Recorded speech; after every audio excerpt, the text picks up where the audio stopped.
நேத்து மழை பெஞ்சுதுங்க. 3 மணி நேரம் நல்ல சாரல் மழை. இது வந்து சேப்பங்கிழங்க அறுவடை பண்ணிட்டு இலையெல்லாம் தண்டெல்லாம் அப்படியே உள்ள போட்டேன். சமத்திப்போம். இது 2 தட்டு, இது 3. அதுவே போதுமானது. முட்டைக்கோசு வச்சிருக்கோம் பாருங்க. முட்டைக்கோசு ஊருக்கு போகும்போது உருளைக்கிழங்கு முளைப்பு விட்டுருந்தது. நான் அப்படியே தான் வச்சிருக்கேன். இந்த மாதிரி வைப்போம். 1 நல்லா வளர்ந்த சிவப்பு முள்ளங்கிகள் நாற்று. தினம் தினம் இப்போ பூஜைக்கு உதவுறதே இந்த டிசம்பர் பூக்கள் தான். 1 மாசம். ஏன் அப்படின்னா இது நல்லா வளர்ச்சி அடையணும்ல, வளர்ச்சி அடைஞ்சு மொட்டு வரணும். இந்த கிடக்கு. போன வருஷம்லாம் மெஜந்தா தான் நான் அதிகம் போட்டேன். ஆனா hi friends, welcome back to my channel Raji Gauthaman. நேத்து நிறைய காய்கறிகள் மாடி தோட்டத்துல அறுவடை பண்ணி vlog ஷேர் பண்ணியிருந்தேங்க. கண்டிப்பா போய் பாருங்க. ஏகப்பட்ட முள்ளங்கிகள் வந்து அதுல கிடைச்சிருந்தது. ரொம்ப சந்தோஷம்.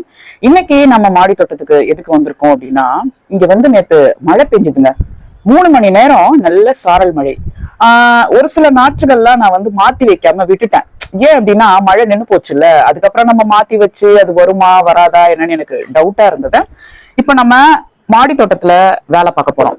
என்ன வேலை அப்படின்னா, இந்த நாற்றுகளை மாத்தி வைக்கிற வேலை தான். இந்த கேரட் நாற்றுகள்லாம் பாருங்களேன், 1 2 3 4 5 இந்த குட்டி தொட்டிலேயே நல்லா வளர்ந்துருச்சு. ஏற்கனவே கேரட்டை நான் மாத்தி வச்சு ஓரளவுக்கு நல்லா அது வந்திருக்கு. அதே மாதிரி பீன்ஸ் பாருங்க, பீன்ஸ்ல அஸ்வினி பூச்சி வந்திருக்கு. ஏற்கனவே 2 பீன்ஸ் நல்லா வந்துட்டு இருக்கு, 2 3 வந்து இறந்து போச்சு. சரி, எனக்கு வந்து தோணுச்சு இந்த சிவப்பு முள்ளங்கி இங்க பாருங்க, இந்த நாற்றுகள் இதெல்லாம் வந்து நம்ம மாத்தி வைக்கலாம், மழை தான் நல்லா பெய்யுதே அப்படின்னு சொல்லிட்டு எனக்கு தோணுது. கூகுள்ல பார்த்தப்போ இன்னைக்கு நைட்டும் காமிக்குது. சரி, அதனால நம்ம இதெல்லாம் மாத்தி வைப்போம். பீட்ரூட் பாருங்க, பீட்ரூட் இருக்கு பாருங்க. இது இந்த நாற்றுகளையும் நம்ம மாத்தி தான் வைக்க போறோம். இந்த முள்ளங்கி, பீட்ரூட், கேரட் இதெல்லாம் வந்து நான் ஸ்ட்ரெயிட்டா விதை தூறது கிடையாது. ஒரு சின்ன கப்ல வச்சுட்டு இந்த மாதிரி சைஸ்ல அது முளைச்சு வரட்டும் விட்டுருவேன். காலிஃபிளவர் எல்லாமே அதுக்கப்புறம் அதை எடுத்து மாத்தி வைக்கிறது தான் எனக்கு பழக்கம். அதுவும் இல்லாம நிறைய பிரெஞ்சு மேரிகோல்டு வந்து நான் வாட விட்டுட்டேன். அந்த தொட்டி மண்ணை தான் நம்ம இப்போ கலவையில கலக்க போறோம். வீடியோவை ஸ்கிப் பண்ணாம பாருங்க, ரொம்பவே யூஸ்ஃபுல்லா இருக்க போகுது. நம்ம செஞ்ச கம்போஸ்ட் நல்லா வெயிட்டா இருக்கு. முட்டை ஓடெல்லாம் உடைஞ்சு கீழே விழுவுது பாருங்க. அதுல சாம்பலும் இருக்கு. மக்கிடுச்சு ஆல்மோஸ்ட். எடுப்போமா? இது என்னது? இது வந்து சேப்பங்கிழங்க அறுவடை பண்ணிட்டு இலையெல்லாம் தண்டெல்லாம் அப்படியே உள்ள போட்டேன். அதனால ஒரு சிலது மக்கி இருக்கு, ஒரு சிலது மக்கல.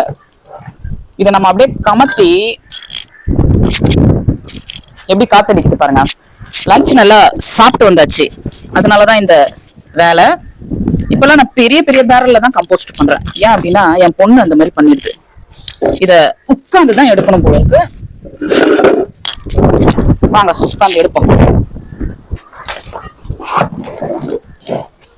இதுல அடுப்பு எரிச்ச சாம்பலும் இருக்கு. எப்போதுமே கம்போஸ்ட்ல வந்து அளவாதான் நம்ம தண்ணி ஊத்தணும், இல்லைன்னா அது இந்த மாதிரி பொல பொலன்னு உங்களுக்கு கிடைக்காது. குழன்னு ஊத்திட்டோம்னு வச்சுக்கோங்களேன், அது மக்குனா அதை எடுக்கிறதுக்கு வர நம்மளுக்கு ஒரு மாதிரியா இருக்கும். அந்த முட்டை ஓடெல்லாம் பாருங்க, மக்கவே இல்லை. பவுடர் பண்ணி நம்ம ஆட் பண்ணலாம்.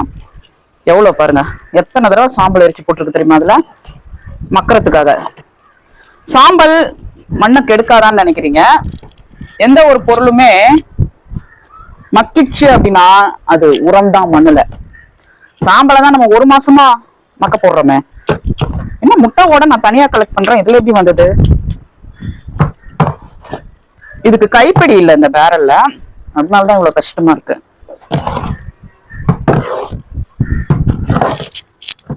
இன்னும் உள்ள நிறைய இருக்கு. நம்ம காய விட்ட மேரிகோல்டு இதுதான் சமத்திப்போம்.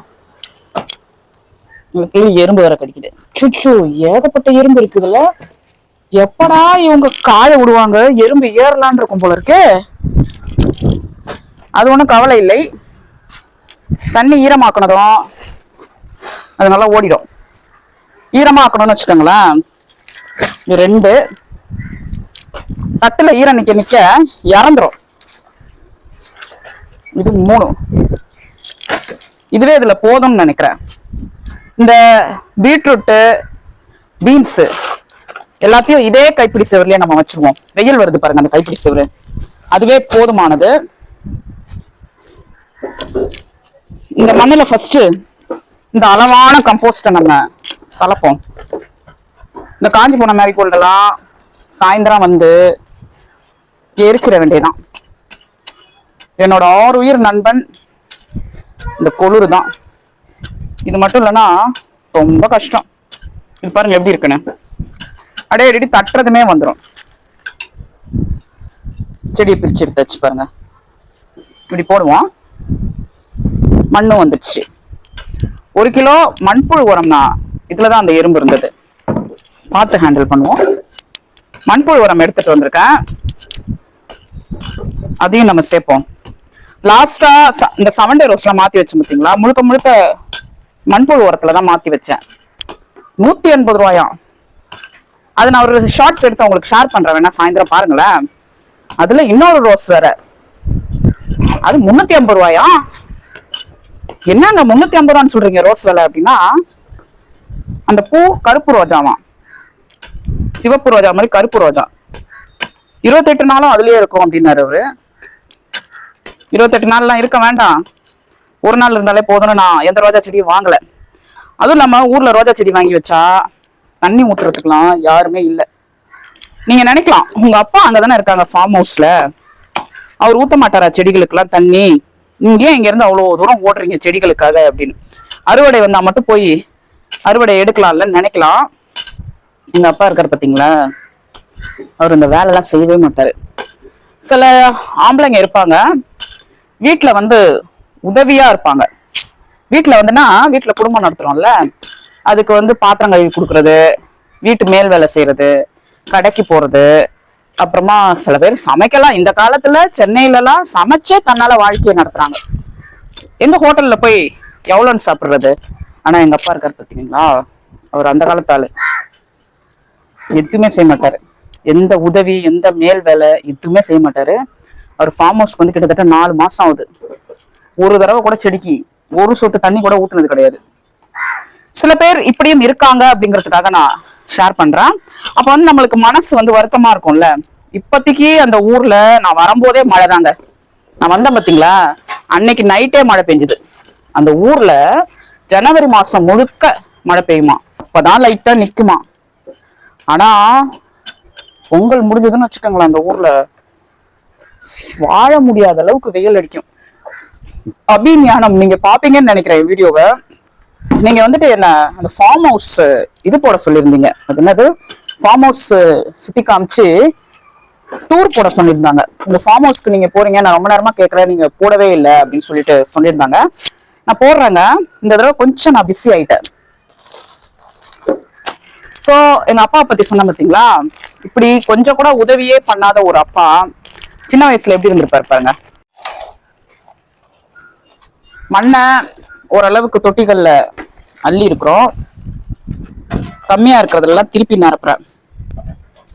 இந்த ஸ்பூன் வச்சுதான் நான் நாட்டுகள்லாம் டிரான்ஸ்பிளான்ட் பண்ணுவேன். இவருங்க கொட்டிக்கலாம். எறும்பு போட்டு லைட்டா புடுங்கிடுச்சு. இந்த மாதிரி ஒரு க்ரோ பேக் பாருங்களேன், இது ஒரு அகலமான க்ரோ பேக், 18x12 இன்ச்சுன்னு நினைக்கிறேன். அங்க ஒண்ணுக்கு காமிங்களா, அதுல முட்டைக்கோசு வச்சிருக்கோம் பாருங்க. முட்டைக்கோசு ஊருக்கு போகும்போது உருளைக்கிழங்கு முளைப்பு விட்டு இருந்தது. சென்னையில எல்லாம் யார் தான் உருளைக்கிழங்கு அறுவடை பண்றாங்கன்னு நம்மளுக்கு ஒண்ணுமே வழங்க மாட்டேங்குது. நான் சும்மா வச்சு விட்டேன். அது எப்படியும் ஒரு ஜனவரி மாசம் வந்ததும் இறந்து போயிடும்னு நினைக்கிறேன். தெரியல எனக்கு எப்படின்னு தெரியல. இது பாருங்க, இது இந்த பீட்ரூட் நாத்து, இதை வந்து நம்ம ஃபர்ஸ்ட் எடுப்போம். இதுல ஒன்னே ஒண்ணு விட்டுறலாம். அந்த நாற்றுகள் வளர்ந்தது இல்ல, அதுல நம்ம ஒரே ஒரு நாற்றை விட்டுருவோம். ஏன் அப்படின்னா எடுக்கும் போது பார்த்து எடுக்கணும், அதை வேரோட, இல்லைன்னா உடைச்சுக்கும். இதுலயே ஒண்ணு வளரட்டும், மீதியெல்லாம் நம்ம எடுப்போம். அழகா அப்படியே எடுக்கணும். இது பாருங்க வேரோட வருது, இது பாருங்க இது வளர்ந்துருக்கா, இதுல நம்ம இதை விட்டுருவோம். இது பாருங்க அப்படியே ரொம்ப நாசுக்கா பிடுங்கினாலும் லைட்டா வேர் இருக்கு. மொத்தம் 3 எடுத்திருக்கேன். இங்க ஒண்ணு அங்க ஒண்ணு விட்டுருலாம். இதுல திரும்பி திரும்பியும் வளருது பாருங்க, பார்த்துதான் எடுக்கணும். அது பாருங்க இது நல்ல வேரோட வந்திருக்கு. இந்த மாதிரி நம்ம மாத்தி வைக்கிறோம் பாத்தீங்களா, ஒரு 4 வச்சோம்னா 3 தான் வரும். 2 வந்து இறந்துரும். மொத்தம் 1 2 3 4 5 எடுத்திருக்கோம். அதை வந்து இந்த க்ரோ பேக்ல வைக்கலாம். இதை மண்ணு போட்டு ஃபுல்லா ருப்பலனா, ஏன் அப்படின்னா கிழங்குகள் வரும் பாத்தீங்களா, அப்ப பாத்துக்கலான்னு சொல்லிட்டு நான் அப்படியே தான் வச்சிருக்கேன். இந்த மாதிரி வைப்போம். 1 டிஸ்டன்ஸ் விட்டு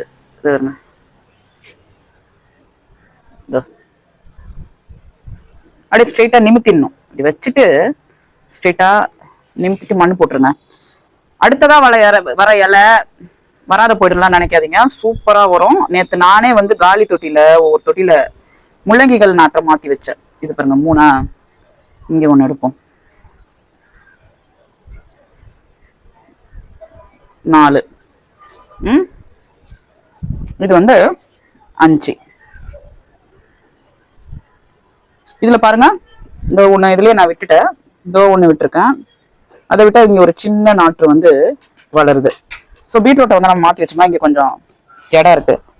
இதுல என்ன வைக்கலாம்னா இந்த கேரட் தான். பாருங்க, மழை பெஞ்சு இது வந்து ஈரமா இருக்கு. ஒரு 3 கேரட் வைப்போமா. எப்போதுமே இந்த கேரட்டு பீட்ரூட் இதெல்லாம் வந்து அகலமான தொட்டியில வைக்கணும். வேரோட இருக்கு பாருங்க 2. இப்ப சீசன் முடிஞ்சிச்சு, இனிமேவா நாற்றுகள் வைக்கிறீங்கன்னு கேட்காதீங்க. ஃபர்ஸ்டே சொன்னேன், 4 வச்சு விட்டுருவோம். ஏதாவது 1 இறந்தாலும் 1 வரும்ல. இங்க பாருங்க, இந்த மாதிரி வேர் வர வரைக்கும் நீங்க கேரட்டை விட்டுட்டு அதுக்கப்புறம் வச்சிங்கன்னா செமையா உங்களுக்கு கேரட் கண்டிப்பா வருங்க. இதை பாருங்க எப்படி நிக்கிது பாருங்க. ஒரேடியா வளர்ந்த உடனே எல்லாம் எடுத்து வச்சிடாதீங்க, ஓரளவுக்கு அது வேர் விடுற வரைக்கும் விடுங்க. அப்புறமா கேரட் சாப்லிங்ஸ் நீங்க மாத்தி வச்சா டெஃபினட்டா அது வந்து வரும். இன்னும் வெயில்ல இருக்க தொட்டின்னு நினைக்காதீங்க. இந்த இடத்துல கொஞ்சம் ஒரு அரை மணி நேரத்திலேயே நிழல் வந்துடும். இது ஷெட்டுக்கு அடியில. இந்த பாருங்க, இதுல தப்பி பிழைக்கிறது அதிகம், ஏதோ 1 2 தான் இறக்கும். இந்த பாருங்க, வச்சிருக்கோமா, 4 வச்சிருக்கோம். பீட்ரூட் இருக்கு. பீட்ரூட் மேல மண்ணு நிறைய போயிடுச்சு, தண்ணி ஊட்டும் போது மண்ணு கலைஞ்சிரும். நல்லா வளர்ந்த சிவப்பு முள்ளங்கிகள் நாற்று எப்படி எடுத்துருக்கோம் பாருங்க. இப்ப வந்து போன தடவை மாதிரி குழப்பி ஒரே தொட்டில 9 10 வைக்க போறதில்ல. 1த்துல 2 தான். 1 இறந்து போனா இறந்து போகுது. 3 வந்து இருக்கு பாருங்க. இதுல 3, இதுல 2 வைக்கலாம்னு நினைக்கிறேன். மீதி வரட்டும். கடையில போய் சந்தையில முள்ளங்கி வாங்கினேன், நல்லா அது பிங்க் கலர்ல இருக்குங்க. அதை சிவப்பு முள்ளங்கின்னு நம்ம சொல்றோம், என்னன்னு தெரியல எனக்கு. இந்த பாருங்க வச்சிருக்கிறேன், இதுல 1 வைக்கலாம். இப்ப தனித்தனியா இந்த மாதிரி அதுக்குன்னு உள்ள ஸ்பேஸ் விட்டு வைக்கும் போது முள்ளங்கிகள் நல்லா திரட்சியா வருதான்னு நம்ம பார்ப்போம். இதுல 1 வைக்கலாம். இதை காமிப்போம். இதுல எத்தனை இருக்குன்னு தெரியல, நான் வரமாட்டேங்குது.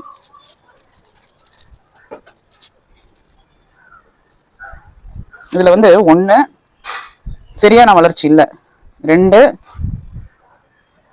3 இருக்கு, 3 4 இருக்கு. இதுல 2 வச்சோமா, இதுல 3 வைப்போம். பாருங்க 3 வச்சா ஒரு 2 நாள் நிழல்ல இருக்கட்டும். இது பனிக்காலம் தான் இருந்தாலும் 2 நாள் நிழல்ல வைப்போம். இனிமே நான் விதைகள் போட மாட்டேங்க. தைப்பட்டத்துக்கு உண்டான விதைகள் நான் போடவே மாட்டேன். இவ்வளவுதான். அதாவது பனிக்காலத்துக்கு உண்டான காய்கறிகள் வளருது பாத்தீங்களா, அதை நான் போட மாட்டேன். இதை வந்து காமிங்களேன், வச்சாச்சு பாருங்க. 3த்தையும் போட்டா வெள்ளரிக்காய், கிருணி பழம், வெண்டைக்காய் இந்த மாதிரி தான் நான் போடுவேன். இன்னும் 2 கேரட் நாற்றுகள் இருக்கு, எங்க வைக்கிறதுன்னு தெரியல. இந்த இடம் இருக்கு, சும்மா வச்சு விட்டுருவோமா, வருதா என்னன்னு பார்ப்போம். ஏதோ 1 வந்தாலும் வரட்டும். இப்பதான் சொன்னேன் இடம் கொடுக்க போறேன்னா, அதுக்குள்ள பார்த்தா அதர்ஸ் எடுத்து வைக்கிறேன். ஸோ இந்த மாதிரி வெயிலுக்கு உண்டான காய்கறிகள் தான் நான் இனிமே விதை போடுவேன். போட்டா அதை தான் போடுவேன். முக்கியமா கிருணி பழ விதைகள், வெள்ளரிக்காய் விதைகள் நிறைய போடுவேன். மண்ணு குழன்னு ஆயிட்டு இருக்கு. அது என்னது, அது தர்பூசணி.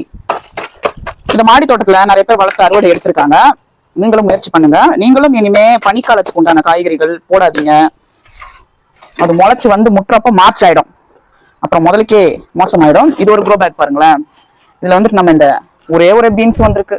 இது வளருமா என்னன்னு கூட எனக்கு தெரியல. அஸ்வினி பூச்சி வேற அட்டாக் பண்ணிருக்கு.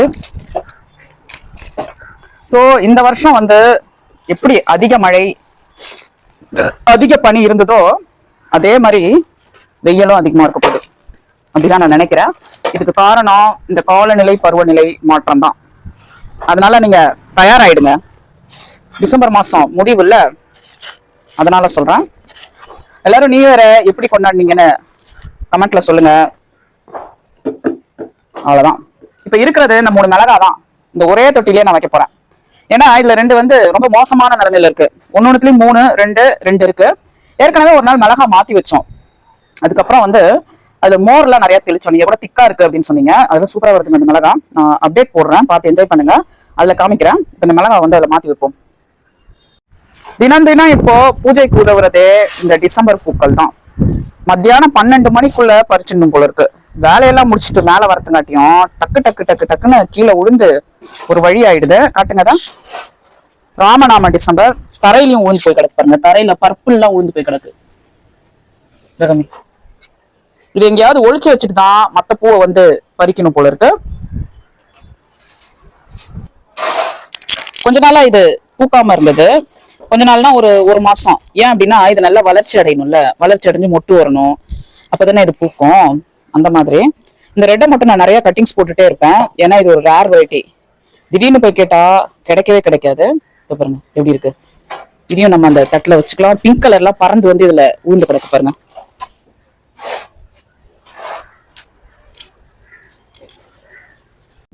அடுத்ததா லைட் பிங்க் வெரைட்டி.